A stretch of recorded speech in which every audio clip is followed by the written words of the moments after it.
Hi all, in this session we will be looking on the topic how to crack GATE 2022 in 60 days.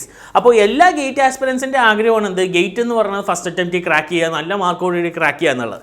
അപ്പോൾ ആ ഒരു ആഗ്രഹം ഉണ്ടാകുമ്പോൾ അതിന് വേണ്ടി ഒരു ഓർഗനൈസ്ഡ് വേയിൽ പ്രിപ്പയർ ചെയ്താലാണ് എന്ത് നല്ലൊരു മാർക്കോടുകൂടി എന്താണ് ഗേറ്റ് എക്സാം ക്രാക്ക് ചെയ്യാൻ പറ്റുള്ളൂ. സോ ഈ ഒരു സെഷനിൽ നമ്മൾ നോക്കാൻ പോകുന്നത് ഗേറ്റ് എങ്ങനെ നമുക്കൊരു 60 ഡേയ്സിൽ ക്രാക്ക് ചെയ്യാം, എങ്ങനെ അബവ് 60+ മാർക്ക് വാങ്ങിക്കാം, അതിനെക്കുറിച്ചാണ് നമ്മൾ നോക്കുന്നത്. So stay till the end of the video. So today's topic നമ്മൾ നോക്കാൻ പോകുന്നത് എന്താ how to crack GATE in 60 days, our 60 days study plan. Also we will be looking on tips to crack GATE. So starting with tips to crack GATE. എങ്ങനെ gate നമുക്ക് gate exam എളുപ്പത്തിൽ crack ചെയ്യാന്നുള്ളത്. So ഒരു 5 കാര്യങ്ങളാണ് എന്ത് mainly നമ്മൾ എന്താണ് consider ചെയ്യാനുള്ള. ഫസ്റ്റ് തിങ് ഈസ് വാട്ട് നമ്മളെന്താ അതിൻ്റെ സിലബസ് ഏത് ബ്രാഞ്ച് ആയാലും ഇപ്പോൾ സിവിൽ ആവട്ടെ മെക്കാനിക്കൽ ആവട്ടെ EC ട്രിപ്പിൾ നിങ്ങളുടെ ബ്രാഞ്ച് സ്പെസിഫിക് ആയിട്ടുള്ള സിലബസ് എന്താ നല്ലപോലെ കോൺസെൻട്രേറ്റ് ചെയ്യണം. കാരണം nothing out of the syllabus is been ask. ചോദിക്കുന്ന ക്വസ്റ്റ്യൻസ് എല്ലാം എന്താണ് ആ ഒരു സിലബസ് ഓറിയൻറ്റഡ് ആണ്. അപ്പോൾ സിലബസ് നല്ലപോലെ ഫോക്കസ് ചെയ്യുക, അതിൻ്റെ ഫോർമുലാസ് കാര്യങ്ങൾ. Second thing is what maximum previous year questions എന്താ സോൾവ് ചെയ്യുക. കാരണം ഗേറ്റ് ക്വസ്റ്റ്യൻസ് എന്ന് പറഞ്ഞാൽ എന്താണ് സെയിം പാറ്റേൺ ആണ്, ഒരിക്കലും ക്വസ്റ്റ്യൻസ് റിപ്പീറ്റ് ചെയ്യില്ല, പക്ഷേ ആ പാറ്റേൺ എന്ന് പറഞ്ഞാൽ എന്താണ് കീപ്പ് ഓൺ റിപ്പീറ്റിംഗ് ആണ്. തേർഡ് തിങ് എന്ന് പറഞ്ഞാൽ എന്താണ് കോർ സബ്ജക്ട്സ്. ഗേറ്റിന് നിങ്ങളുടെ ബ്രാഞ്ച് സ്പെസിഫിക് ആയിട്ടുള്ള കോർ സബ്ജക്ട്സ് എന്താ നല്ലപോലെ ഫോക്കസ് ചെയ്യണം. Fourth thing is what online test series. Mandatory ആയിട്ട് നിങ്ങൾ എന്താണ് ഗേറ്റ് എക്സാമിന് എന്താണ് ഓൺലൈൻ ടെസ്റ്റുകൾ എന്താ അറ്റൻഡ് ചെയ്യുക. അത് പ്രാക്ടീസ് ചെയ്താലാണ് എന്ത് നിങ്ങൾക്ക് അതിൻ്റെ പോലെ സ്പീഡും കാര്യങ്ങളും കിട്ടുള്ളൂ. Fifth thing is what exam tips. Exam എഴുതുമ്പോൾ ശ്രദ്ധിക്കേണ്ട കാര്യങ്ങൾ. ഈ ഒരു 5 കാര്യങ്ങൾ നമുക്ക് ഡീറ്റെയിൽ ആയിട്ട് നോക്കാം. First of all syllabus and formulas. Syllabus എന്ന് പറയുന്ന നേരത്ത് ഞാൻ പറഞ്ഞു എന്താണ് നല്ലപോലെ എന്താണ് സിലബസ് ഓറിയൻറ്റഡ് ആയിട്ട് ഗേറ്റ് 2022 നോട്ടിഫിക്കേഷൻ റിലീസ് ആയപ്പോൾ തന്നെ എല്ലാ പേപ്പേഴ്സിനും സിലബസ് എന്താ ഗിവൺ ആണ്. അപ്പോൾ നിങ്ങൾക്ക് ആ സിലബസ് എന്താ കറക്റ്റായിട്ട് ആ ഒരു പാറ്റേണിൽ ഫോളോ ചെയ്ത് വേണം എന്ത് പ്രിപ്പയർ ചെയ്യാനായിട്ട്. ഒരിക്കലും സിലബസിൽ നിന്ന് ഡീവിയേറ്റ് ആയിട്ട് പോകേണ്ട ആവശ്യമില്ല. കാരണം സിലബസിൽ നിന്നല്ലാണ്ട് വേറൊരു ക്വസ്റ്റ്യൻസും എന്താണ് ചോദിക്കില്ല. അപ്പോൾ ആ ഒരു സിലബസ് ഓറിയൻറ്റഡ് ആയിട്ട് എന്താ നിങ്ങൾ പ്രിപ്പയർ ചെയ്യുക. അതിൽ എന്തെങ്കിലും ഡൗട്ട്സോ കാര്യങ്ങളൊക്കെ എന്തെങ്കിലും എന്താ സോൾവ് ചെയ്യുക. മാക്സിമം പ്രീവിയസ് ഇയർ ക്വസ്റ്റ്യൻസ് എന്ത് ചെയ്യുക സോൾവ് ചെയ്ത് പഠിക്കുക. ഓരോ ഇയേഴ്സ് ഇപ്പോൾ 1990s മുതലുള്ള പ്രീവിയസ് ഇയർ ക്വസ്റ്റ്യൻസ് എന്താണ് അവൈലബിൾ ആണ്. അപ്പോൾ മാക്സിമം പ്രീവിയസ് ഇയേഴ്സ് ക്വസ്റ്റ്യൻസ് നിങ്ങൾക്ക് എന്താണ് സോൾവ് ചെയ്ത് പഠിക്കുക. അതിൻ്റേതായ ബുക്സ് ഒക്കെ എന്താണ് അവൈലബിൾ ആണ്.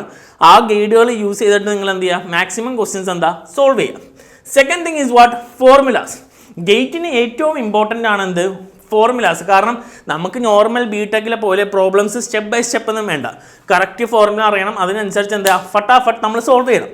അപ്പോൾ ആ ഒരു കൺസെപ്റ്റ് ബേസിക് കൺസെപ്റ്റും ഫോർമുലാസും നമ്മൾ എന്താ നല്ലപോലെ അറിഞ്ഞാലാണ് എന്ത് എളുപ്പത്തിൽ നമുക്ക് എന്താണ് സോൾവ് ചെയ്യാൻ പറ്റുള്ളൂ. സോ അതിന് വേണ്ടി നമ്മൾ എന്ത് ചെയ്യുക പഠിക്കുമ്പോൾ തന്നെ ഫോർമുലാസ് ഒക്കെ നോട്ട് ചെയ്യുക, ഷോർട്ട് കട്ട്സ് കാര്യങ്ങളൊക്കെ നോട്ട് ചെയ്യുക.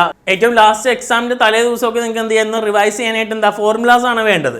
ഫോർമുലാസ് ബേസിക് കൺസെപ്റ്റ്സ് കാര്യങ്ങൾ. അപ്പോൾ അതിനൊക്കെ വേണ്ടി എന്താ ഒന്നുകിൽ നിങ്ങളായിട്ട് തന്നെ എന്താ പ്രിപ്പയർ ചെയ്യുക, അല്ലെങ്കിൽ എന്താ ഹാൻഡ് ബുക്സ് അവൈലബിൾ ആണ്. ഒരു ഹാൻഡ് ബുക്സ് ഒക്കെ നിങ്ങൾക്ക് ഉണ്ടെങ്കിൽ എന്താണ് ജസ്റ്റ് തലേന്നില്ല 1 വീക്ക് ബിഫോർ ഒക്കെ നിങ്ങൾക്ക് എന്താ എല്ലാ ചാപ്റ്റേഴ്സും എന്താ റിവൈസ് ചെയ്യാം. സോ ഫോർമുലാസ് എന്താ വളരെ ഇമ്പോർട്ടൻറ്റ് തിങ് ആണ്. Third thing is what core subject. Branch wise ആയിട്ട് എല്ലാ ബ്രാഞ്ചുകൾക്കും സിവിൽ ആവട്ടെ മെക്കാനിക്കൽ ആവട്ടെ ഇലക്ട്രോണിക്സ് എല്ലാ ബ്രാഞ്ചുകൾക്കും എന്താണ് അവരുടേതായ കോർ സബ്ജക്റ്റുകളുണ്ട്. ഓൾറെഡി ഈ ഒരു കോർ സബ്ജക്റ്റ് ബേസ് ചെയ്തിട്ടുള്ള സെഷൻ നമ്മുടെ ചാനലിലുണ്ട്. അപ്പോൾ അത് നിങ്ങൾ വാച്ച് ചെയ്യുക. ആ ഒരു ഐ ബട്ടൺ ക്ലിക്ക് ചെയ്യുമ്പോൾ നിങ്ങൾക്ക് കറസ്പോണ്ടിങ് വീഡിയോ കിട്ടും. അത് നോക്കിക്കഴിഞ്ഞാൽ നിങ്ങൾക്ക് എന്താ ഓരോ ബ്രാഞ്ചിലും കോർ സബ്ജക്റ്റ് ഏതാണ് ഏത് രീതിയിലാണ് ഫോക്കസ് ചെയ്യേണ്ടതെന്ന് എന്താ അറിയാൻ പറ്റും. സോ അതിൻ്റെ ഓരോ മാർക്ക് വെയിറ്റേജ് ജസ്റ്റ് ഒന്ന് ഞാൻ ബ്രീഫ് ചെയ്യണമെങ്കിൽ സിവിൽ എഞ്ചിനീയറിംഗ് ആണെങ്കിൽ ജിയോ ടെക്നിക്കൽ, സിമിലർലി ഇലക്ട്രിക്കൽ സ്റ്റുഡൻസിനാണെങ്കിൽ എന്താ electrical machines, communication students electronics and communication students ആണെങ്കിൽ analog, mechanical students and manufacturing, ഇങ്ങനെ എന്താ ഒരു 10 മാർക്കിന് മേലിൽ എന്താ ചോദിക്കുന്ന സബ്ജക്റ്റുകളുണ്ട്. അപ്പോൾ അങ്ങനത്തെ ഒരു 5 സബ്ജക്റ്റുകൾ എന്താണ് മസ്റ്റായിട്ട് ഫോക്കസ് ചെയ്താൽ തന്നെ നിങ്ങൾക്ക് എന്താ സിമ്പിളായിട്ട് എന്താ ഗേറ്റ് എക്സാം ക്രാക്ക് ചെയ്യാൻ പറ്റും. സോ ഏതൊക്കെയാണ് സബ്ജക്റ്റ് ഫോക്കസ് ചെയ്യേണ്ട സബ്ജക്റ്റ് ഏതൊക്കെയാണെന്ന് നമുക്ക് നോക്കാം. Now moving on to civil branch. Civil സ്റ്റുഡൻസിന്റെ കോർ സബ്ജക്റ്റ് എന്ന് പറഞ്ഞാൽ ഏതൊക്കെയാണ് geotechnical, highway and transportation, എൻവയോൺമെന്റൽ, fluid mechanics, geomatics. And instrumentation ബ്രാഞ്ചിന്റെ കോർ സബ്ജക്റ്റ് എന്ന് പറഞ്ഞാൽ ഏതൊക്കെ circuits, signals and system, control system, analog. And finally for computer science students അവരുടെ കോർ സബ്ജക്റ്റ് എന്ന് പറഞ്ഞാൽ ഏതാ programming and data structure, operating system, algorithm, digital and network. അപ്പോൾ ഇത്രയും സബ്ജക്റ്റുകൾ ഒരു 5 സബ്ജക്റ്റോളം എന്താണ് ഒരു 5 to 6 സബ്ജക്റ്റ് എന്ന് പറഞ്ഞാൽ എന്താ നിങ്ങളുടെ കോർ സബ്ജക്റ്റാണ്. അപ്പോൾ അത് നല്ലപോലെ ഫോക്കസ് ചെയ്താൽ എന്താണ് നല്ലൊരു മാർക്ക് നിങ്ങൾക്ക് എന്താ അച്ചീവ് ചെയ്യാൻ പറ്റും. കാരണം ഇതേപോലെ നോൺ കോർ സബ്ജക്റ്റുകളുണ്ട്. ഇപ്പോൾ മെക്കാനിക്കലിന് RIC എന്ന് പറഞ്ഞ സബ്ജക്റ്റുകളുണ്ട്. ഇപ്പോൾ സിവിൽക്കാർക്കാണെങ്കിൽ എന്താ RCC, DSS, അങ്ങനെ 2 മാർക്ക് 3 മാർക്ക് വെയിറ്റേജ് വരുന്ന സബ്ജക്റ്റുകളുണ്ട്. അപ്പോൾ അത് ഒരുപാട് കോൺസെൻട്രേറ്റ് ചെയ്ത് കഴിഞ്ഞാൽ നിങ്ങൾ ടൈമും പോവും, അതിനനുസരിച്ച് എന്താ കുറച്ച് മാർക്കേ ഉള്ളൂ. കാരണം ഇനി നമുക്ക് ജസ്റ്റ് എന്താ ഒരു 2 മന്ത് ടൈമേ ഉള്ളൂ. അപ്പോൾ ബെറ്റർ നിങ്ങൾ എന്ത് ചെയ്യുക, ഈ കോർ സബ്ജക്റ്റുകൾ എന്താ നല്ലപോലെ ഫോക്കസ് ചെയ്യുക. Because this core subject will be fetching you more mark. ഏറ്റവും കൂടുതൽ മാർക്ക് എന്താണ് ഈ കോർ സബ്ജക്റ്റ് നോക്കുമ്പോഴാണ് എന്ത് നിങ്ങൾക്ക് എന്താ അച്ചീവ് ചെയ്യാൻ പറ്റുന്നത്. ഇനി അടുത്താണ് എന്ത് ഓൺലൈൻ ടെസ്റ്റ് സീരീസ്. വളരെ ഇമ്പോർട്ടൻ്റ് ആണ്. കാരണം നിങ്ങളൊരു ഗേറ്റ് എക്സാം എഴുതാൻ പോകാൻ നേരത്ത് അതിൻ്റെ ഒരു പാറ്റേൺ എങ്ങനെയാണെന്ന് എന്താ ചെയ്യണം അറിഞ്ഞിരിക്കണം. എന്നാൽ മാത്രമാണ്. കാരണം ഒരു എക്സാം അറ്റ്മോസ്ഫിയർ ആയിട്ട് നിങ്ങൾക്ക് എന്താ ആ ഒരു അറിവ് കിട്ടണം. എങ്ങനെയാണ് ക്വസ്റ്റ്യൻസിൻ്റെ അറേഞ്ച്മെൻറ്റ് ഇരിക്കണം, ഏത് രീതിയിലാണ് എന്ത് അറ്റൻഡ് ചെയ്യണം എന്നുള്ളത്. അപ്പോൾ ഇതൊരു കമ്പൾസറി ആയിട്ടുള്ള കാര്യമാണ്. കാരണം നിങ്ങളൊരു ഓൺലൈൻ ടെസ്റ്റ് സീരീസ് അറ്റൻഡ് ചെയ്താൽ മാത്രമാണ് എന്ത് ആ ഒരു ഗേറ്റ് എക്സാം എൻവയോൺമെൻറ്റ് എന്താ കറക്റ്റായിട്ട് നിങ്ങൾക്ക് എന്താ മനസ്സിലാവുള്ളൂ. അപ്പോൾ ഏത് രീതിയിലാണ് എക്സാം ക്വസ്റ്റ്യൻസ് വരുന്നത്, എങ്ങനെ വേണം നമ്മുടെ ബോഡിയും ബ്രെയിനും ആ ഒരു എക്സാമിനോട് ഡെവലപ്പ് ആവേണ്ടത്, എന്തൊക്കെയാണ് നമ്മുടെ വീക്ക്നെസ്, ക്വസ്റ്റ്യൻസ് എവിടെയാണ് മിസ്റ്റേക്ക് വരുന്നത്, ഈ ഒരു കാര്യങ്ങളൊക്കെ എന്താ നിങ്ങൾക്ക് അറിയണം. സോ അതിനെന്ത് ചെയ്യണം, നിങ്ങളൊരു ഓൺലൈൻ ടെസ്റ്റ് സീരീസ് എന്താ പർച്ചേസ് ചെയ്യുക. അതിനനുസരിച്ച് എന്താ ഒരു 5-10 ടെസ്റ്റ് സീരീസ് എന്താ അറ്റൻഡ് ചെയ്യുക. ഗേറ്റിനൊരു 2 weeks ബിഫോർ ആയിട്ട് എന്ത് ചെയ്യുക, മാക്സിമം എന്ത് ചെയ്യുക ഓൺലൈൻ ടെസ്റ്റ് സീരീസ് എന്താ പ്രാക്ടീസ് ചെയ്യുക. ഇനി ലാസ്റ്റ് പോയിന്റ് എന്തായിരുന്നു, എക്സാം ടിപ്സ്. കാരണം എക്സാം എഴുതാൻ നേരത്തെ അതൊരു കറക്റ്റായിട്ട് നമ്മൾ അറ്റൻഡ് ചെയ്ത് പോയില്ലെങ്കിൽ എന്താ നമ്മുടെ ആ ഒരു കോൺഫിഡൻസ് ലെവൽ എന്താ ഡ്രോപ്പ് ചെയ്യും. സോ ഗേറ്റിന് ഓൺലൈൻ ടെസ്റ്റ് സീരീസ് എഴുതാൻ പറയുന്ന മെയിൻ റീസൺ ഇത് തന്നെയാണ്. കാരണം എക്സാം ആ ഒരു എൻവയോൺമെൻ്റ് ആയിട്ട് എന്താ നിങ്ങൾക്ക് ആ ഒരു സിങ്ക് വേണം. സോ സ്റ്റാർട്ട് ചെയ്യുമ്പോൾ തന്നെ എക്സാം സ്റ്റാർട്ട് ചെയ്യുമ്പോൾ തന്നെ ഫസ്റ്റ് തിങ് നിങ്ങൾ ചെയ്യേണ്ടതെന്ന് പറഞ്ഞാൽ എന്ത് ചെയ്യുക, വ്യൂ ഓൾ ക്വസ്റ്റ്യൻസ് എന്ന് പറഞ്ഞ ഓപ്ഷൻ ഉണ്ട്. നിങ്ങൾക്ക് എല്ലാ ക്വസ്റ്റ്യൻസും എന്താ നോക്കാൻ പറ്റും. സോ അതിൽ 1 mark ക്വസ്റ്റ്യൻസ് ഒക്കെ എന്താ കമ്പാരിറ്റീവ്ലി എന്തായിരിക്കും ഈസിയറാണ്. ജനറൽ ആപ്റ്റിറ്റ്യൂഡ് സെക്ഷൻസ് ഒക്കെ എന്താ ഒന്നും കൂടി എളുപ്പമുള്ള ക്വസ്റ്റ്യൻസ് ആണ്. അപ്പോൾ start with that easier questions. കാരണം ഒരു എളുപ്പമുള്ള ക്വസ്റ്റ്യൻസ് നിങ്ങൾ അറ്റൻഡ് ചെയ്ത് കൊടുക്കുമ്പോൾ എന്താ നിങ്ങളുടെ ആ ഒരു കോൺഫിഡൻസ് ലെവൽ ബിൽഡ് ആവും. പയ്യെ എന്താ കറക്റ്റ് ആൻസേഴ്സ് കിട്ടി തുടങ്ങുമ്പോൾ എന്താ സ്റ്റാർട്ട് ചെയ്ത് പോകും. അതല്ലാണ്ട് ഒരു 2 മാർക്കിലെ മാത്സിലെ ക്വസ്റ്റ്യൻ കുറച്ച് ബിൽഡപ്പ് ഉള്ള വലിയ ക്വസ്റ്റ്യൻസ് ഒക്കെ എടുത്താൽ എന്താ നിങ്ങളുടെ കോൺഫിഡൻസ് എന്ത് ചെയ്യാം ഡ്രോപ്പ് ചെയ്യാം. അപ്പോൾ ഒരിക്കലും എന്താ ക്വസ്റ്റ്യൻസ് ഇരുന്ന് കിട്ടാത്ത ക്വസ്റ്റ്യൻസിൽ നോക്കി ടൈം വേസ്റ്റ് ചെയ്യരുത്. പയ്യെ ഓരോ ക്വസ്റ്റ്യൻസ് എന്ത് ചെയ്യുക ഒന്ന് ടച്ച് ചെയ്ത് പോവുക. Simple questions first of all answer ചെയ്യുക. അപ്പോൾ ആ ഒരു കോൺഫിഡൻസ് ലെവലോട് കൂടി എന്താണ് നിങ്ങൾക്ക് എന്താ അടുത്ത ക്വസ്റ്റ്യനിലേക്ക് പോവാം. കാരണം സില്ലി മിസ്റ്റേക്സ് ഒക്കെ എന്താണ് ഒരുപാട് പേര് എന്താ മേക്ക് ചെയ്യുന്നുണ്ട്. അപ്പോൾ ആ ഒരു കോൺഫിഡൻസ് ഉണ്ടെങ്കിൽ എന്താ നിങ്ങൾക്ക് ആ ഒരു തിടുക്കം കാരണം എന്താ സില്ലി മിസ്റ്റേക്സ് ഒന്നും വരാണ്ട് ടൈമൊന്നും പോകാണ്ട് എന്താ നല്ല രീതിയിൽ എന്താ നിങ്ങൾക്ക് ഈ ഒരു ഗേറ്റ് എക്സാം എന്താ എഴുതി തീർക്കാൻ പറ്റും. ഈ ഒരു കോൺഫിഡൻസ് ലെവലിൽ എഴുതിയാലാണ് എന്ത് നല്ലൊരു മാർക്ക് നമുക്ക് എന്താണ് അച്ചീവ് ചെയ്യാൻ പറ്റുന്നത്. അപ്പോൾ പ്ലാൻ ചെയ്ത് കറക്റ്റായിട്ട് എന്ത് ചെയ്യുക ക്വസ്റ്റ്യൻസ് പ്രാക്ടീസ് ചെയ്ത് എന്താ എഴുതി പോവുക. സോ ഇതിന് ഏറ്റവും ഇമ്പോർട്ടൻ്റ് ആയിട്ട് വേണ്ട എന്താണ് ഓൺലൈൻ ടെസ്റ്റ് സീരീസാണ്. അപ്പോൾ ഓൺലൈൻ ടെസ്റ്റ് സീരീസ് നിങ്ങൾ പ്രാക്ടീസ് ചെയ്യുക. അതിൻ്റെ ഒപ്പം എന്താണ് ക്വസ്റ്റ്യൻസ് ഒക്കെ ആൻസർ ചെയ്യുമ്പോൾ എന്താ ഒരുപാട് ട്രിക്സ് ഉണ്ട്. നമ്മുടെ ചാനൽ ഫോളോ ചെയ്യാൻ നേരത്ത് നിങ്ങൾക്കറിയാം നമ്മുടെ സ്റ്റാഫുകൾ എന്താ ഒരുപാട് ട്രിക്സ് നിങ്ങൾ പഠിപ്പിക്കുന്നുണ്ട്. എങ്ങനെ എളുപ്പത്തിൽ സോൾവ് ചെയ്യാം, ഏത് രീതിയിൽ നമുക്ക് ആൻസേഴ്സ് കിട്ടും, അങ്ങനെയുള്ള കാര്യങ്ങൾ. അപ്പോൾ അതൊക്കെ മൈൻഡിൽ വെക്കുക. അതനുസരിച്ച് എന്ത് ചെയ്യുക ക്വസ്റ്റ്യൻസ് എന്താ പ്രാക്ടീസ് ചെയ്യുക. സോ നമുക്കിനി എന്താ മെയിൻ ടോപ്പിക്കിലേക്ക് പോവാം. 60 days plan, 60 days gate study plan എന്ന് പറഞ്ഞ ഒരു 60-ന് മുകളിൽ മാർക്ക് വാങ്ങിക്കാനായിട്ടുള്ള ഒരു 60 days പ്ലാനാണ്. അപ്പോൾ ഈ പ്ലാനിൽ നിങ്ങൾക്ക് നിങ്ങളുടേതായ രീതിയിൽ എന്താ സ്ലൈറ്റ് മോഡിഫിക്കേഷൻ മേക്ക് ചെയ്യാം. ഞാനിതിൻ്റെ ഒരു സ്കെൽറ്റൺ പറഞ്ഞുതരാം. നിങ്ങൾക്ക് എന്ത് ചെയ്യാം ഇതിൻ്റെ ആ ഒരു സബ്ജക്ട്സ് നിങ്ങളുടെ പ്രിഫേർഡ് സബ്ജക്റ്റ് ബേസ് ചെയ്തിട്ട് എന്ത് ചെയ്യാം ഈ ഒരു പ്ലാൻ എന്താ ബിൽഡപ്പ് ചെയ്യാം. സോ ഈ ഒരു പ്ലാൻ മേക്ക് ചെയ്യുന്നതിന് മുമ്പായിട്ട് നിങ്ങൾ ശ്രദ്ധിക്കേണ്ടത് നിങ്ങൾ ഏത് സെക്ടറിലാണ് കിടക്കുന്നത് എന്നുള്ളത്. കാരണം ഒരു പ്രിപ്പറേഷൻ സ്റ്റാർട്ട് ചെയ്യുന്നതിന് മുമ്പ് നിങ്ങൾ ഏതൊരു സ്റ്റേജിലാണെന്നുള്ളത്. കാരണം ഒരു 3 കാറ്റഗറീസ് ആയിട്ട് നമുക്ക് എന്ത് ചെയ്യാം ഈ ഒരു വീഡിയോ ആണെന്ന് സ്റ്റുഡൻസിന് എന്താ ഡിവൈഡ് ചെയ്യാം. ഫസ്റ്റ് കാറ്റഗറി ആണ് എന്ത് സ്റ്റുഡൻസ് എന്താ ഒരു പകുതി കൂടുതൽ സിലബസ് എന്താ കംപ്ലീറ്റ് ചെയ്ത് കഴിഞ്ഞു. ഗേറ്റിന് വേണ്ടി അവർ ഓൾറെഡി പ്രിപ്പറേഷൻ സ്റ്റാർട്ട് ചെയ്തു. More than half of the syllabus എന്താ അവർ കംപ്ലീറ്റ് ചെയ്തു. അതാണ് എന്ത് കാറ്റഗറി 1 സ്റ്റുഡൻസ്. ഇനി സെക്കൻഡ് കാറ്റഗറി സ്റ്റുഡൻസ് ആണ് എന്ത് ഇപ്പം തുടങ്ങിയിട്ടുള്ളൂ. ഗേറ്റ് അപ്ലൈ ചെയ്തിട്ട് എന്താ പ്രിപ്പറേഷൻ സ്റ്റാർട്ട് ചെയ്തു. സെപ്റ്റംബറിൽ ഒക്ടോബർ പീരീഡിൽ എന്താ ഗേറ്റ് അപ്ലൈ ചെയ്തു. അതിനുശേഷം എന്താണ് ഗേറ്റിൻ്റെ പ്രിപ്പറേഷൻ സ്റ്റാർട്ട് ചെയ്തിട്ടുള്ള സ്റ്റുഡൻസ് അവരാണ് എന്ത് കാറ്റഗറി 2 സ്റ്റുഡൻസ്. ഇനി തേർഡ് വൺ ആണ് എന്ത് ഇതുവരെയും പ്രിപ്പറേഷൻ സ്റ്റാർട്ട് ചെയ്യാത്തത് എന്ന് പറഞ്ഞാൽ അപ്ലൈ ചെയ്തു ഇതുവരെയും തുടങ്ങിയിട്ടില്ല പ്രിപ്പറേഷൻ, ഇനി വേണം തുടങ്ങേണ്ടത്. അതാണ് എന്ത് കാറ്റഗറി 3. അപ്പോൾ ഇതിൽ ഏത് കാറ്റഗറി ആണെന്ന് എന്ത് ചെയ്യുക നിങ്ങൾ ഉറപ്പിക്കുക. അതനുസരിച്ച് വേണമെന്ത് ഇനിയുള്ള 60 ദിവസത്തെ ഗേറ്റിലേക്കുള്ള നിങ്ങളുടെ preparation. So first of all നമുക്ക് എന്ത് ചെയ്യാം കാറ്റഗറി 1 സ്റ്റുഡൻസിന് എന്താ പ്ലാൻ നോക്കാം. കാറ്റഗറി 1 സ്റ്റുഡൻസ് എന്താണ് ഓൾമോസ്റ്റ് അവരുടെ സിലബസ് കംപ്ലീറ്റ് ചെയ്ത് കഴിഞ്ഞു. അപ്പോൾ ഇനി എന്താ അവർ ചെയ്യേണ്ടത് ബാക്കിയുള്ള ലെഫ്റ്റ് ഓവർ ആയിട്ടുള്ള പോർഷൻസ് എന്ത് ചെയ്യുക കംപ്ലീറ്റ് ചെയ്യുക. അതിൻ്റെ ഒപ്പം എന്താ ഇമ്പോർട്ടൻറ്റ് ടോപ്പിക്സ് എന്ത് ചെയ്യുക ഒന്നുകൂടി റിവൈൻഡ് ചെയ്യുക.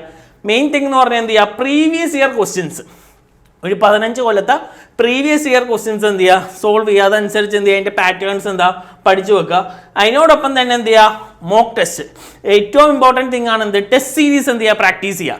Online test series number of online test series ചെയ്യുക. കണ്ടിന്യൂസ് ആയിട്ട് പ്രാക്ടീസ് ചെയ്യുക. നിങ്ങൾക്ക് മിസ്റ്റേക്ക് വരുന്ന സെക്ഷൻസ് നോക്കുക, അത് നോട്ട് ചെയ്യുക. അതിനനുസരിച്ച് എന്ത് ചെയ്യുക നിങ്ങളുടെ ഇമ്പ്രൂവ് ചെയ്യുക. ക്വസ്റ്റ്യൻ സോൾവ് ചെയ്യുന്ന സ്കിൽസ് എന്ത് ചെയ്യുക ഇമ്പ്രൂവ് ചെയ്യുക. ഇനി നെക്സ്റ്റ് ആണ് എന്ത് കാറ്റഗറി 2 സ്റ്റുഡൻസ് പ്രിപ്പറേഷൻ സ്റ്റാർട്ട് ചെയ്ത് ഗേറ്റിന് അപ്ലൈ ചെയ്ത് പ്രിപ്പറേഷൻ സ്റ്റാർട്ട് ചെയ്ത് തുടങ്ങിയ സ്റ്റുഡൻസ് എന്ന് പറഞ്ഞു കഴിഞ്ഞാൽ അവരെന്ത് ചെയ്യുക, ഒരു 60% സിലബസ് എന്ത് ചെയ്യുക, കംപ്ലീറ്റ് ചെയ്യുക. കാരണം എല്ലാ സബ്ജക്റ്റും അവർക്ക് എന്ത് ചെയ്യുക, കംപ്ലീറ്റ് ചെയ്യാൻ പറ്റില്ല. അപ്പോൾ സിലബസ് നോക്കിയിട്ട് മോർ വെയിറ്റേജ് വരുന്ന സബ്ജക്റ്റ് നോക്കുക, അതിനനുസരിച്ച് എന്താ അവരുടെ പോർഷൻസ് എന്താ കട്ട് ഡൗൺ ചെയ്തിട്ട് എന്താ ആ ഒരു പോർഷൻ അനുസരിച്ച് എന്താ ഒരു 60% സിലബസ് എന്ത് ചെയ്യുക, നിങ്ങൾ കംപ്ലീറ്റ് ചെയ്യുക. പ്രീവിയസ് ഇയർ ക്വസ്റ്റ്യൻസ് എന്ത് ചെയ്യുക, പ്ലാൻ ചെയ്ത് സോൾവ് ചെയ്യുക. അതിൻ്റെ ഒപ്പം തന്നെ എന്താ ഒരു മിനിമം ഒരു 5 മോക്ക് ടെസ്റ്റ് എങ്കിലും എന്ത് ചെയ്യുക, നിങ്ങൾ പ്രാക്ടീസ് ചെയ്യുക. ഇതാണ് എന്ത് പ്രിപ്പറേഷൻ സ്റ്റാർട്ട് ചെയ്തവർ ചെയ്യേണ്ടത്. കാരണം അവർ ഒരുപാട് എല്ലാ സബ്ജക്റ്റുകളും പഠിച്ചു തീർക്കുക എന്നുള്ളൊരു ഐഡിയയോടുകൂടി പോകരുത്. നിങ്ങൾ എന്ത് ചെയ്യുക, ഒരു 8 സബ്ജക്റ്റ് 8 to 9 സബ്ജക്ട്സ് എന്താ നോക്കുക. അതിനനുസരിച്ച് ആ ഒരു കോർ സബ്ജക്റ്റ് ബേസ് ചെയ്തിട്ടുള്ള ഒരു പ്ലാൻ മേക്ക് ചെയ്യുക. അതിന് ബേസ് ചെയ്തിട്ടുള്ള ഇമ്പോർട്ടൻറ്റ് ടോപ്പിക്സ് എല്ലാ സബ്ജക്ട്സിലെയും ഇമ്പോർട്ടൻറ്റ് ടോപ്പിക്സ് നോക്കുക. ഒരു 60% പോർഷൻസ് കംപ്ലീറ്റ് ചെയ്യുക. ഓൺലൈനായിട്ട് എന്താ മോക്ക് ടെസ്റ്റ് എടുക്കുക. ആൻഡ് ഫൈനലി എന്താണ് കാറ്റഗറി 3 സ്റ്റുഡൻസ്. കാറ്റഗറി 3 ആണ് എന്ത്, ഇതുവരെ പ്രിപ്പറേഷൻ തുടങ്ങിയിട്ടില്ല. ബട്ട് സ്റ്റിൽ എന്താ നിങ്ങൾക്കും ഗേറ്റ് എക്സാം ക്രാക്ക് ചെയ്യാം നല്ല മാർക്കോടുകൂടി. എങ്ങനെ? ഇനിയുള്ള 60 ദിവസങ്ങൾ നിങ്ങൾ ചെയ്യേണ്ട ഇതാണ്, ഓരോ സബ്ജക്ട്സിൻ്റെയും എന്താണ് ഇമ്പോർട്ടൻറ്റ് ടോപ്പിക്സ് ഉണ്ട്. എല്ലാ സബ്ജക്ട്സും അല്ല, ബേസിക്കലി നിങ്ങൾ ഫോക്കസ് ചെയ്യേണ്ട കോർ സബ്ജക്റ്റാണ്. ഞാൻ ഓൾറെഡി പറഞ്ഞായിരുന്നു നിങ്ങളുടെ കോർ സബ്ജക്റ്റ് ഏതാണ്. ആ കോർ സബ്ജക്റ്റിൻ്റെ ഇമ്പോർട്ടൻറ്റ് ടോപ്പിക്സ് മാത്രം എന്ത് ചെയ്യുക, നിങ്ങൾ ഫോക്കസ് ചെയ്യുക. ആ സിലബസ് ഓറിയൻറ്റഡ് ആയിട്ട് അതിൻ്റെ ഇമ്പോർട്ടൻറ്റ് ടോപ്പിക്സ് ഫോക്കസ് ചെയ്യുക. ആ ഒരു പ്ലാൻ ബേസ് ചെയ്തിട്ട് വേണം നിങ്ങൾ എന്ത് പ്രിപ്പയർ ചെയ്യാനായിട്ട്. സിലബസ് ഓറിയൻറ്റഡ് ആയിട്ട് ഇമ്പോർട്ടൻറ്റ് ടോപ്പിക്സ് പ്രീവിയസ് ഇയേഴ്സ് നോക്കിക്കഴിഞ്ഞാൽ നിങ്ങൾക്ക് എന്ത് ചെയ്യുക, ക്വസ്റ്റ്യൻസ് അറിയാം. ഇന്ന ക്വസ്റ്റ്യൻസ് റിപ്പീറ്റ് ചെയ്തിട്ടുണ്ട്. ക്വസ്റ്റ്യൻ റിപ്പീറ്റ് ചെയ്യുന്ന പറഞ്ഞാൽ പാറ്റേൺ ആണ് റിപ്പീറ്റ് ചെയ്തത്, അങ്ങനെ ക്വസ്റ്റ്യൻ അല്ല. ആ ക്വസ്റ്റ്യൻ പാറ്റേൺ അനുസരിച്ച് അതനുസരിച്ച് പ്രിപ്പയർ ചെയ്യുക. അതിനോടൊപ്പം എന്താണ് പ്രീവിയസ് ഇയർ ക്വസ്റ്റ്യൻസ് എന്താ മാക്സിമം സോൾവ് ചെയ്യുക. നിങ്ങൾ മാക്സിമം എന്ത് ചെയ്യുക, പ്രീവിയസ് ഇയർ ക്വസ്റ്റ്യൻസ് എന്താ പ്രാക്ടീസ് ചെയ്ത് പോവുക. അതാണ് എന്ത് നിങ്ങൾ ചെയ്യേണ്ടത്. അതല്ലാണ്ട് എല്ലാ സബ്ജക്റ്റും പഠിക്കാമെന്ന് വിചാരിക്കരുത്. സോ ഇനിയാണ് നമ്മുടെ എന്ത് മെയിൻ പ്ലാനിലേക്ക് 60 ഡേയ്സ് കൊണ്ട് നമുക്ക് എന്താ ഒരു 60+ മാർക്ക് വാങ്ങിക്കാനായിട്ട് പ്ലാൻ. നമ്മൾ കാറ്റഗറി ഫിക്സ് ചെയ്ത് കഴിഞ്ഞാൽ നിങ്ങൾ എന്ത് ചെയ്യുക, ഈ ഒരു പ്ലാൻ നിങ്ങളുടേതായ രീതിയിൽ എന്താ ബിൽഡപ്പ് ചെയ്യുക. ഏത് കാറ്റഗറി സ്റ്റുഡൻസ് ആണോ അതിനനുസരിച്ച് എന്ത് ചെയ്യുക, ഈ പ്ലാൻ നിങ്ങൾക്ക് എന്താ ബിൽഡപ്പ് ചെയ്യാം. സോ ഈ ഒരു 60 ദിവസത്തിന് ഞാൻ എന്താണ് 20-20-20 എന്താണ് ഡിവൈഡ് ചെയ്യണം. നമ്മളൊരു 20-20 കളിക്കുന്ന പോലെ തന്നെ എന്താ 20-20-20. അപ്പോൾ 60 ഡേയ്സിന് എന്ത് ചെയ്യുക, നിങ്ങൾ സ്പ്ലിറ്റ് അപ്പ് ചെയ്യുക. 20-20-20 ഡേയ്സ് ആയിട്ട് എന്ത് ചെയ്യുക, നമ്മൾ സ്പ്ലിറ്റ് ചെയ്തു. ഇനി ഫസ്റ്റ് ഓഫ് ഓൾ നമ്മൾ ആദ്യത്തെ 20 ഡേയ്സ് നമ്മൾ ചെയ്യാൻ പോകുന്നതെന്ന് പറഞ്ഞാൽ എന്താ, ഇനീഷ്യലി ഒരു 20 ഡേയ്സ് ഉണ്ട്. അതിന് എന്താ 10 ആയിട്ട് എന്താ ഡിവൈഡ് ചെയ്യണേണ്. 10 ദിവസം. അതിൽ ആദ്യത്തെ 10 ഡേയ്സിൽ നമ്മൾ എന്ത് ചെയ്യുക, 2 കോർ സബ്ജക്റ്റുകൾ, ഒരു 5 ദിവസം എന്താ മാത്സ് ആണ് എന്ത് മെയിനായിട്ട് വേണ്ടത്. കാരണം ഒരു 15 മാർക്കോളം ചോദിക്കുന്ന സബ്ജക്റ്റാണ്. അപ്പോൾ മാത്സ് എന്ത് ചെയ്യുക, കമ്പൾസറി ആയിട്ട് നോക്കേണ്ട സബ്ജക്റ്റാണ്. ഇനി ബാക്കിയുള്ള ഒരു 5 ഡേയ്സ് എന്ന് പറഞ്ഞാൽ എന്താ ആപ്റ്റിറ്റ്യൂഡ് എന്ന് പറഞ്ഞാൽ 20 ഡേയ്സിൽ ആദ്യത്തെ 10 ദിവസം നമ്മൾ ഫോക്കസ് ചെയ്യേണ്ട ഏതൊക്കെയാണ്, മാത്സും ആപ്റ്റിറ്റ്യൂഡും ആണെന്ത് നമ്മൾ ഫോക്കസ് ചെയ്യേണ്ട സബ്ജക്റ്റ്. കാരണം ഇതിൽ നിന്ന് തന്നെ നമുക്ക് എന്താണ് ഒരു 30 മാർക്കിനുള്ള ക്വസ്റ്റ്യൻസ് വരും. 30 മാർക്കിൻ്റെ ക്വസ്റ്റ്യൻസ് ആണ് എന്ത് ഈ 2 സബ്ജക്റ്റിൽ നിന്ന് പറഞ്ഞത്. അപ്പോൾ ഇത് നിങ്ങൾ എന്ത് ചെയ്യുക, ഫോക്കസ് ചെയ്യുക എന്ന് പറയുമ്പോൾ എല്ലാ ക്വസ്റ്റ്യൻസും എഴുതി പ്രാക്ടീസ് ചെയ്യാമെന്നല്ല. ആ തിയറി നമുക്ക് 2-3 ക്വസ്റ്റ്യൻസ് ആ ഒരു തിയറി കറസ്പോണ്ടിങ് ആയിട്ട് സോൾവ് ചെയ്യുക. അടുത്ത തിയറി അതിൻ്റെ 2-3 ക്വസ്റ്റ്യൻസ് ആ ഒരു രീതിയിൽ പോവുക. നമുക്ക് പ്രാക്ടീസ് ചെയ്യാനായിട്ട് എന്താ ഏറ്റവും ലാസ്റ്റ് ടൈം ഉണ്ട്. അപ്പോൾ അങ്ങനെ എന്താ ആദ്യത്തെ 10 ഡേയ്സ് എന്താണ് കംപ്ലീറ്റ് ആയി. ഇനി അത് കഴിഞ്ഞിട്ടുള്ളതെന്ന് പറഞ്ഞാൽ എന്താ അടുത്ത 10 ദിവസം. ആ 10 ദിവസം എന്ത് ചെയ്യുക, പിന്നെയും ഫർദർ ആയിട്ട് എന്താ ഒരു 5 ഡേയ്സ് ആയിട്ട് സ്പ്ലിറ്റ് ചെയ്യുക. അതിൽ ആദ്യത്തെ 5 ദിവസം എന്ത് ചെയ്യുക, നിങ്ങളുടെ ഒരു കോർ സബ്ജക്റ്റ് മെക്കാനിക്കൽ ആണെങ്കിൽ മാനുഫാക്ചറിങ്, സിവിൽ ആണെങ്കിൽ ജിയോ ടെക്നിക്കൽ, ഇലക്ട്രോണിക്സ് ആണെങ്കിൽ അനലോഗ് യൂസ് ചെയ്യാം. അങ്ങനെ എന്താ ഓരോ ബ്രാഞ്ചിൻ്റെയും കോർ സബ്ജക്റ്റുകൾ എന്ത് ചെയ്യുക, ഒരു ആദ്യത്തെ ഒരു 5 ഡേയ്സ് ഒരു കോർ സെലക്ട് ചെയ്യുക. അടുത്തൊരു 5 ഡേയ്സ് എന്താ അടുത്ത കോർ സബ്ജക്റ്റ് എന്താ സെലക്ട് ചെയ്യുക. സോ നമ്മൾ ആദ്യത്തെ 20 ഡേയ്സിൽ നമ്മൾ എന്താണ് ഒരു 4 സബ്ജക്ട്സ് നോക്കി. പിന്നെയുള്ള ഒരു 20 ഡേയ്സിൽ എന്താ ഒരു 3 അപ്രോക്സിമേറ്റ് 4 ഡിപ്പെൻഡിങ് അപ്പോൺ യു. കാരണം ഞാൻ പറഞ്ഞ ഒരു എക്സ്ട്രാ സബ്ജക്റ്റിലെ ഫോർമുലയാണ്. അപ്പോൾ അങ്ങനെ മൊത്തം നമ്മൾ എന്താ ആദ്യത്തെ ഒരു 4 സബ്ജക്റ്റിൽ നിന്ന് അറൗണ്ട് ഒരു 50 മാർക്കും, ഇവിടെ നിന്ന് എന്താ ഒരു 20+25 മാർക്ക് കിട്ടും. സോ ടോട്ടൽ നമുക്ക് എന്താണ് അറൗണ്ട് എന്താ ഒരു 70+ മാർക്കിന് നമ്മൾ എന്താ പ്രിപ്പയർ ചെയ്തിട്ടുണ്ട്. 70-ന് മുകളിൽ നമ്മൾ എന്താ പഠിച്ചു കഴിഞ്ഞു. ഇനി നിങ്ങൾ ചെയ്യേണ്ടതെന്ന് പറഞ്ഞാൽ എന്താ, ഇനി നമ്മൾ സബ്ജക്ട്സ് നോക്കരുത്. ഇനി നമ്മുടെ കയ്യിൽ എന്താ ആകെ എന്താ 20 ഡേയ്സ് ഉള്ളൂ. സോ ലാസ്റ്റത്തെ 20 ഡേയ്സിൽ എന്താ ഒരു 10 ഡേയ്സ് എന്താ പ്രീവിയസ് ഇയർ ക്വസ്റ്റ്യൻസ് സോൾവ് ചെയ്യുക. പിന്നെയുള്ള ഒരു 10 ഡേയ്സ് നിങ്ങൾ എന്താ മോക്ക് ടെസ്റ്റ് എടുക്കുക. അതിനോടൊപ്പം തന്നെ എന്താ ഫോർമുലാസ് റിവൈസ് ചെയ്യുക. അങ്ങനെ നിങ്ങൾക്ക് ഈ ഒരു 60 ഡേയ്സ് പ്ലാൻ കൊണ്ട് എന്താണ് നിങ്ങൾ പ്രിപ്പയർ ചെയ്ത പോർഷൻസ് ഫുൾ എന്താ കംപ്ലീറ്റ് ചെയ്യാൻ പറ്റും. അപ്പോൾ ഈ ഒരു പ്ലാനിൽ നിങ്ങൾ മൂവ് ഓൺ ചെയ്യണമെങ്കിൽ എന്താ സിമ്പിളായിട്ട് നിങ്ങൾക്ക് എന്താണ് ഗേറ്റ് 2022 എന്താ ക്രാക്ക് ചെയ്യാൻ പറ്റും. ശരി, ഗേറ്റ് എക്സാം എഴുതി കഴിഞ്ഞ് ക്രാക്ക് ചെയ്താലുള്ള ബെനിഫിറ്റ്സ് അതാണ് നിങ്ങൾ ഫോക്കസ് ചെയ്യേണ്ടത്. 2022 നിങ്ങൾ ഗേറ്റ് എക്സാം ക്രാക്ക് ചെയ്ത് കഴിഞ്ഞാലുള്ള ബെനിഫിറ്റ്സ് ആണെന്ത് നിങ്ങളുടെ മൈൻഡിൽ ഉണ്ടാവേണ്ടത്. പബ്ലിക് സെക്ടർ ജോബ്സ് ആയാലും, റിസർച്ച് പോസ്റ്റ് ആവട്ടെ, ഇല്ലെ ടീച്ചിങ് ജോബ്സ്, ഇനി M.Tech കഴിഞ്ഞിട്ടുള്ള PhD കാര്യങ്ങൾ, ഇനി അതല്ല നോർമൽ ട്യൂട്ടറിങ്ങിൽ പോലും എന്താണ് ഗേറ്റ് ക്വാളിഫൈഡ് ആയവർക്ക് എന്താണ് സാലറി സ്കെയിൽ എന്ന് പറഞ്ഞാൽ എന്താണ് ഹൈ ആണ്. സോ 2022 നിങ്ങൾ വെയിറ്റ് ചെയ്തിരിക്കുന്ന അറൗണ്ട് ഒരു 60ഓളം PSUs ആണ്. IOC, DRDO, BPCL അങ്ങനെ 60ഓളം PSUs ആണ് എന്ത് നിങ്ങളെ റിക്രൂട്ട് ചെയ്യുന്നത്. സോ ഈ ഒരു മൈൻഡോട് കൂടി എന്താ ഇനിയുള്ള 60 ഡേയ്സ് എന്താ നന്നായി പ്രിപ്പയർ ചെയ്യുക.